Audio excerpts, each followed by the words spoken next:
think you could afford to pay for petrol? $1.50 a litre? $2? $4? In this special Catalyst investigation, we travel from Paris to London to the outer space-like world that is deep-sea drilling. $5 million machine. Don't want to crash it. To find out why so many industry insiders now say we'll soon look back on 2011 as the good old days, when fuel was cheap. OK, let's put oil in context. It's so deeply embedded in our lives and economy, we barely notice it's there. But look how much oil it took to get me here.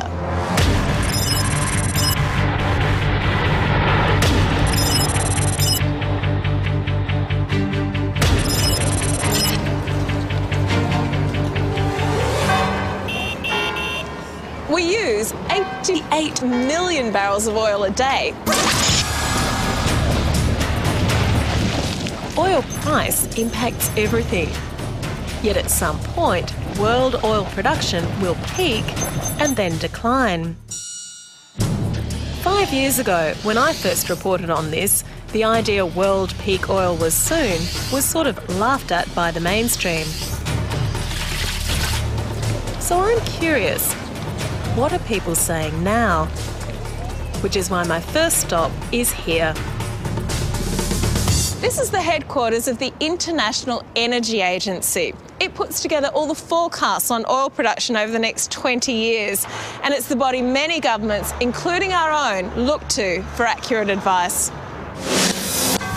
This multi-government agency is the voice of the mainstream, and I'm here to meet the man at the top. Hello, Dr. Birrell. Who just 5 years ago was confidently saying oil production will rise to 120 million barrels a day by 2030. But now? When we look at the oil markets, the news are not very bright. We think that the crude oil production has already peaked in 2006. Hang on. Did you get that? Crude oil production for the world peaked in 2006. The existing fields are declining sharply in North Sea, in United States, in Gulf of Mexico. Just to stay where we are today, we have to find 4 new Saudi Arabias. This is a tall order. Okay, so what are their current projections, which include tar sands, natural gas liquids, all additional sources of oil? We see the total oil production can increase up to 96 million barrels per day in 2035. But this is the potential. Nobody can guarantee me that the oil under the ground, especially in some key Middle East producers, will be developed and will be brought to the markets in a timely manner. So, no overall peak oil in sight officially, but not the reassurance I was expecting. And frankly, it sounds like he's not confident in his own graphs. Which is interesting, because a team of Swedish scientists say they've proven the IEA projections have a fatal flaw. Physicist Dr. Kjell Aleklet is a founding member of the Association for the Study of Peak Oil and has published 20 papers on this issue. We agree on the fact that there is a decline in existing oil field, but the yet to develop and yet to find is overestimated, and it's wrong. It's completely wrong. He's talking about this part, oil fields to be developed and yet to be discovered. So they're using as their figures an extraction rate of oil that's at least twice as high as anything that's been historically done. For a region, yes. Wow. When Dr. Aleklet's team used the same raw data but plugged in oil flow rates closer to what's been achieved historically, they got this. And under this scenario, yes, we're in peak oil already. We are in peak oil already. We have been it in 1 year already. So if Dr. Aleclet's team are right and we're already bouncing around in peak oil, how come nobody noticed? Well, in 2008, we hit the global financial crisis. Coincidentally or not, just as oil spiked at $148 a barrel. Recession dropped demand and, according to some, gave us a false sense of security. Over to London, where these captains of industry are so concerned, they've formed a task force to run their own analyses. While they don't think oil has peaked just yet, their big worry is the oil crunch. Let's not let an oil crunch take us by surprise and be poorly prepared.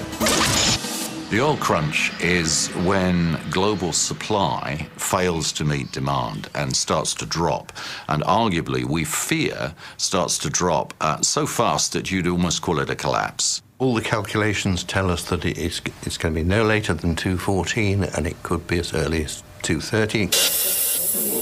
Currently, they're busy mulling over the fact the IEA's latest oil demand figures have just gone up, driven by a surging China and India. If that continues, then it brings the crisis right forward. How soon before I can't really afford to fly from Australia? Well, get your flying in fairly quickly, shall we say. Both Skrobowski's group and Aleclet's were once thought of as mavericks. But in the last 5 years, more and more oil-heavy hitters have swung toward this point of view. The head of Total has said we can't go much higher. The former chairman of Shell is very worried. So why can't we just find more oil? To find out, we're off to the coalface. Or is that oil face here in Louisiana's Gulf of Mexico, home to 3,000 oil and gas platforms. You know, I never really thought much about where all our future oil is going to come from until the Deepwater Horizon exploded.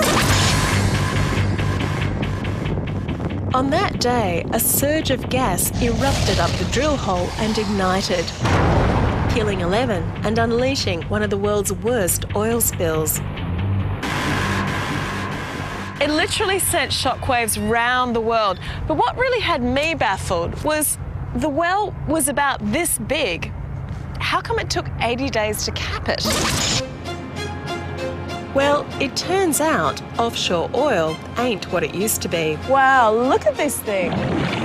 These are what run our ocean oil wells now.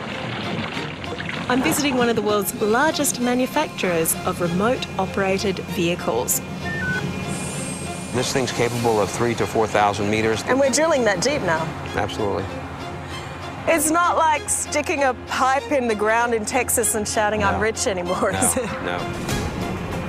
It's not even like the old days of the North Sea, where much shallower oil wells were serviced by divers. All right, guys. At these depths, a human body would be crushed. We got a little bit more to go. The water is near freezing point. The gas and oil coming out of the sea floor boiling. Modern deepwater drilling is like mining on Mars, which is why in the BP disaster it took vast dedicated teams months to muster the technology to fix the problem remotely. Yet according to another key observer, our political leaders, economists and captains of industry haven't really cottoned on. The technology has changed so dramatically that some of our thinking is several decades behind. For many people, they can't see the hazards. It's called risk habituation. You get used to the risk, you don't see it, and it continues to go through what we call risk creep. And if you don't recognize it, it can kill you. Well, they've recognised it now. And post-BP spill saw a rush to regulate. What the industry task force fears is that this setback in deepwater oil production will delay the production from fields that have already been discovered in deep water. So that will have the effect of bringing forward the inevitability of the peak. Here's the point. These are the IEA projections that show our supply of oil growing slightly. Deep water is where 1/3 of all oil to be discovered or developed is supposed to come from.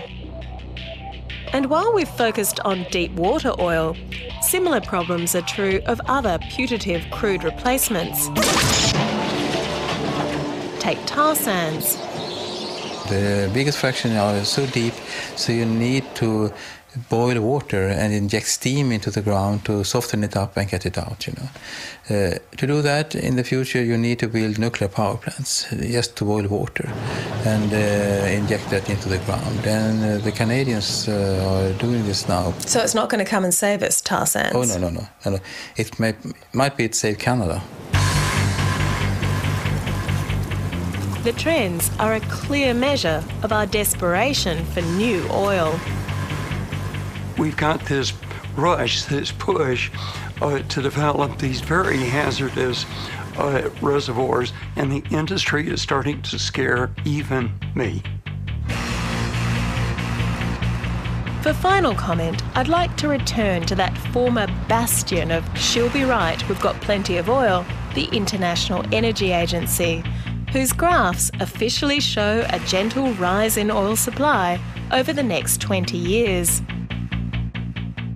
The time is running out. The oil is today our lifeline. It is everywhere in the economy. If the prices go up, or if there is a supply disruption, this will be definitely very bad news. How urgent is this? I think it would have been better if the governments have started to work on it at least 10 years ago. Houston, it's just possible we have a problem.